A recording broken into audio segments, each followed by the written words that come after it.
মুসলমান ঘরের ছেলে মেয়ের আল্লাহ কোরআনে কি বললেন? ভালো কাজ করো, ভালোকে সাপোর্ট করো, ভালো সহযোগিতা করো, অন্যায়কে সাপোর্ট করো না, অন্যায়কে মিটিয়ে দাও।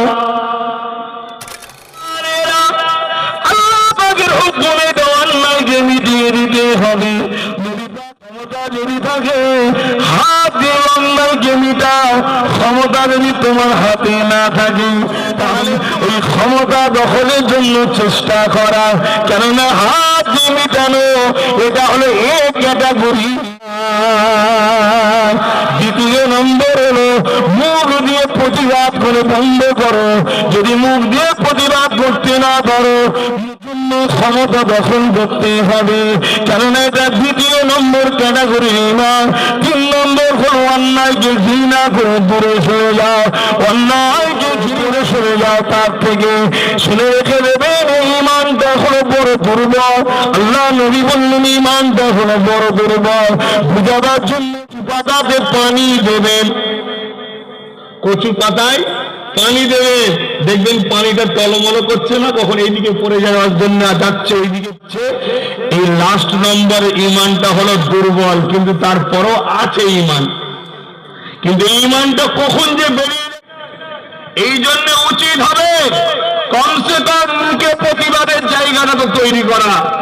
যেমন আমি প্রতিবাদ করছি অন্যায়, আপনারা সাপোর্ট করছেন, সাপোর্ট একই। আপনারা যদি সাপোর্ট না করতেন আমি বলতে এই পারতাম, আরে শুনতেন কেন আপনি আমার কথাকে? চলে যেতেন। আর বলাকে সাপোর্ট করা এই দুটো একই। বলুন সুবহানাল্লাহ। আল্লাহ আপনাদের বলার তাকত চাইবে। আমি জানি আকসার মসজিদে নামাজ হচ্ছে না, তোমরা কথা বললেন। আরে ইসলামের শর্ত হলো ইমামকে স্বাধীন করতে হবে, তারপরে নামাজ হবে। পরাধীন ইমামের পিছনে নামাজ হয় না। আজকে বলুন কোন গ্রামের ইমাম স্বাধীনভাবে কথা বলতে পারে? যদি কথা বলতে যায় অমনি তাকে মসজিদ থেকে বার করে দেবে। আর তারও পেট আছে না নাই? তাহলে আজকে ধর্মের করছি না অন্য কেউ করছে? কথা বলুন। ইসলামের সবচেয়ে বড় দুশ্মন যদি এখন কেউ থাকতে হয়, এক শ্রেণীর মুনাফিক মুসলমান, যারা ইমামকেও পর্যন্ত দেয় না। আরে সবাই পেটের জ্বালা থাকলেও সবাই বিক্রি হয়নি রে বাপ। অনেক আছে, লক্ষ্য আছে হক কথা বলার ইমাম, কিন্তু তারা বলতে সাহস পাচ্ছে।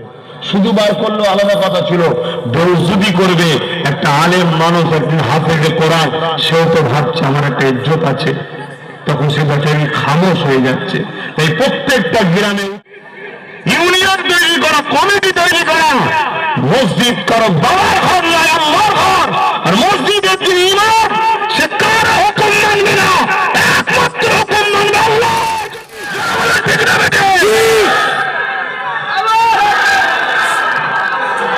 প্রতিটা গ্রামে গ্রামে কমিটি করুন, করে গ্রামে লিখে দিন যে মসজিদের ইমাম কারো বাপের খাদেম, সে আল্লাহ ও রসুল ছাড়া কারো কথা সে শুনবে না। যদি ইমামের উপরে কেউ কথা চাপিয়ে দাও, তার বিরুদ্ধে আমাদের সংগ্রাম চলবে। সেই ইউনিটের দরকার। তবে দেখবেন ওই ইমাম বুক খুলে আপনাকে কোরআন শোনাবে, রসুলের কথা বলবে। সমাজে অন্যায় হলে ইমাম সেখানে হাজিয়ে যাবে, এটা বন্ধ কর, এটা মুসলিম গ্রাম, এটা মুসলিম গ্রাম, এখানে লড়াই কেন ইসলামে হারাম, বন্ধ কর। এটা মুসলিম গ্রাম, এখানে যাত্রা কেন, বন্ধ কর। অন্য কোথায় হবে আমার দেখার দরকার নেই। কেন বন্ধ করবেন না? করবেন না? বলুন বন্ধ করবেন না? করবেন না? যদি না করেন আব্বাস সিদ্দিকীর লস নাকি? না। তোমার গ্রামে বালা মুসিবত আসবে, তোমার গ্রামে অভাব বাড়বে, তোমার গ্রামে মারাত্মক রোগ ঢুকবে, তোমার গ্রামে সুগার বাড়ি বাড়ি ভরে যাবে, তোমার গ্রামে খোদার, তুমি বাঁচবে কি করে? আমার ওয়াজ কি ভুল হয়ে যাচ্ছে না?